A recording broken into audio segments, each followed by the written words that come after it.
Terus ditambah juga saya adalah background pendidikannya adalah psikologi, walaupun masih S1.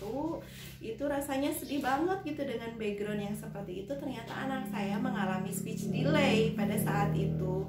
Itu down banget ya, merasa bersalah, merasa belum menjadi ibu yang baik untuk anak-anak, tidak bisa menjaga amanah dari Allah. Itu tuh galau terus bawaannya gitu, dan malu gitu dengan pendidikan yang selama ini saya tempuh gitu ya, sama Allah dikasih ilmu. Kenapa bisa teledor sampai anak saya mengalami speech delay seperti itu.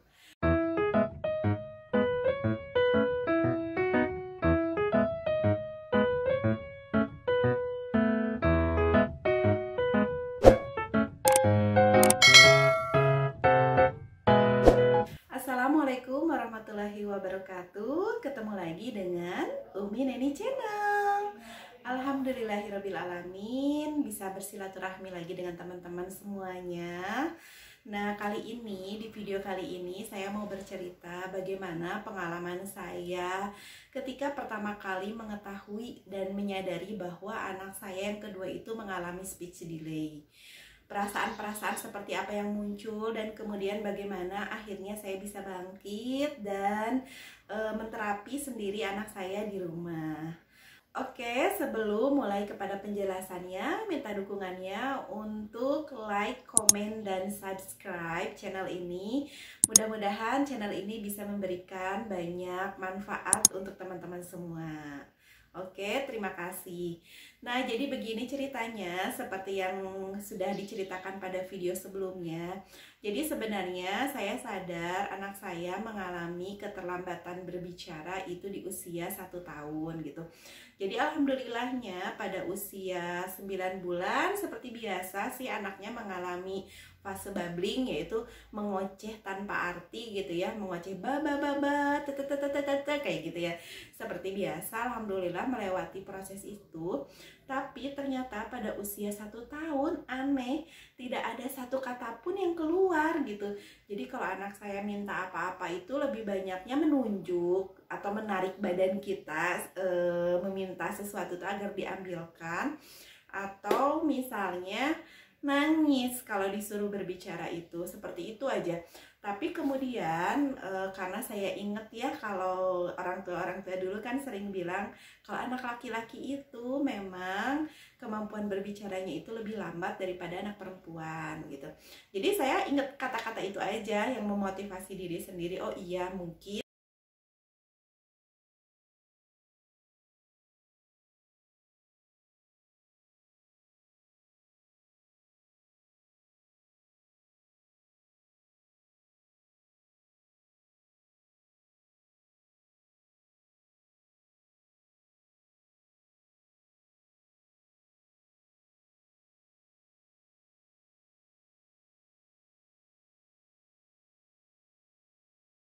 itu dari 1 tahun ke belakang itu kayaknya kurang menstimulasi bahasa itu, karena memang ini anaknya yang anteng itu ya. Jadi kalau misalnya dikasih mainan anteng aja ya udah gitu. Akhirnya saya fokus dengan pekerjaan rumah tangga yang gak ada beresnya gitu.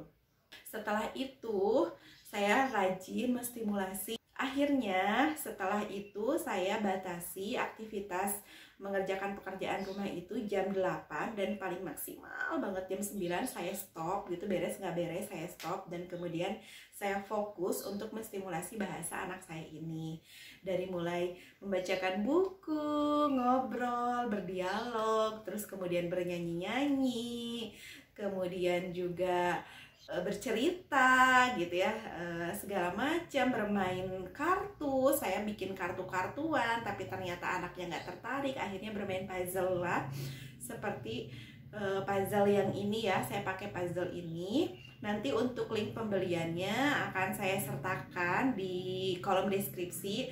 Jadi yang paling banget berpengaruh mulai keluar bahasa ini adalah puzzle ini, Masya Allah, lewat perantara puzzle ini. Ketika menggunakan kartu itu nggak tertarik sama sekali gitu, nggak mau duduk. Tapi ketika pakai puzzle, Masya Allah, alhamdulillah, anak ini minimalnya mau duduk gitu, mau duduk, dia mau mencoba ini pasangannya yang mana ya gitu, kayaknya mulai serius gitu dari situ. Dan setiap anak memasangkan itu saya memberitahukan ini binatang singa, ini binatang gajah, tapi anak tidak berkata nggak apa-apa gitu. Sampai akhirnya mungkin beberapa bulan kemudian tiba-tiba anak ini dengan media puzzle ini mau mengucapkan kata-kata gitu, mulai bisa. Ini binatang-binatang semua langsung hafal, masya Allah ya, senang banget. Dan akhirnya saya terus aja intensif untuk melakukan stimulasi bahasa banyak gitu, dan memang menjadi salah satu fokus pekerjaan yang harus dilakukan setiap harinya gitu. Jadi saya mengurangi berbagai macam aktivitas demi bisa menstimulasi bahasa lebih banyak lagi untuk anak saya ini. Nah, kemudian sampai di usia 1,5 tahun ini, kalau tidak salah masih belum bisa juga gitu. Jadi belum mengucapkan kata-kata, tapi saya terus menstimulasi terus sampai akhirnya di 2 tahun lah saya coba mencari ilmu tentang bagaimana pijatan terapi speech delay di situ, dan akhirnya saya terapkan, dan alhamdulillah 2 tahun 2 bulan akhirnya bisa berbicara. Jadi alhamdulillah sekali, senang sekali. Nah, bagaimana perasaan saya ketika menyadari bahwa anak saya mengalami speech delay di usia 2 tahun. 2 tahun itu masih di fase yang gak mengeluarkan kata apapun. Jadi masih cuman lewat tunjukkan, terus kemudian menarik-narik badan kita kalau menginginkan sesuatu, dan ketika disuruh berkata ini nangis gitu. Nah, apa yang saya rasakan ketika menyadari bahwa di usia 2 tahun yang harusnya anak ini sudah berkata-kata tapi belum, tentu saja merasa sedih, down gitu ya. Kenapa gitu anak saya kok belum juga, padahal tadi dari usia 1 tahun sudah distimulasi intens banget gitu, rasanya sedih banget gitu, merasa sudah mulai mengoptimalkan segala macam ikhtiar pada saat itu, tapi ternyata belum juga. Terus ditambah juga saya adalah background pendidikannya adalah psikologi, walaupun masih S1, itu rasanya sedih banget gitu dengan background yang seperti itu. Ternyata anak saya mengalami speech delay pada saat itu down banget ya, merasa bersalah, merasa belum menjadi ibu yang baik untuk anak-anak, tidak bisa menjaga amanah dari Allah. Itu tuh galau terus bawaannya gitu, dan malu gitu dengan pendidikan yang selama ini saya tempuh gitu ya, sama Allah dikasih ilmu. Kenapa bisa teledor sampai anak saya mengalami speech delay seperti itu. Tapi kemudian akhirnya saya tidak mau berlarut-larut dalam kesedihan itu gitu, dalam rasa penyesalan itu. Akhirnya saya lebih fokus ke bagaimana apa yang bisa saya lakukan supaya anak saya bisa berbicara. Jadi akhirnya saya coba browsing-browsing, baca buku, kemudian nonton YouTube, segala macam saya lakukan supaya anak saya bisa segera berbicara.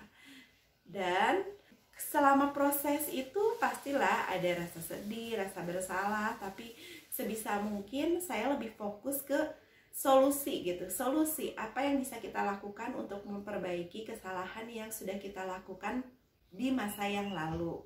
Seperti itu. Yang tentunya tidak lupa juga kita berdoa sama Allah, mudah-mudahan segera berbicara anak kita. Terus kemudian juga yang terpenting adalah dukungan dari pasangan yang selalu motivasi agar ketika kita sedih gitu ya, kita bisa bangkit lagi, saling mendukung, bukan saling menyalahkan gitu. Sampai akhirnya alhamdulillah di 2 tahun 2 bulan lah anak saya bisa berbicara, dan masya Allah itu langsung cerewet, langsung nyanyi, bercerita segala macam, masya Allah, senang banget.